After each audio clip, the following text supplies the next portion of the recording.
So knowledge sharing is a big part of the company culture. Not only we have monthly BarCamps where we do technical or agile or design focused talks.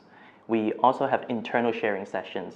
So for example, because I'm a developer, I have been trying to pick up a command line utilities for many years. I couldn't succeed. After joining Palo for like half a year, during one of the sharing sessions, I just pick it up naturally because there are mentors. There are people who got very familiar with the tools already. They show you the tricks by just working together. And this is something you don't experience without the kind of transparency, the kind of culture. And I think this is something really important to me personally. We also get sponsorship when we want to attend technical conferences.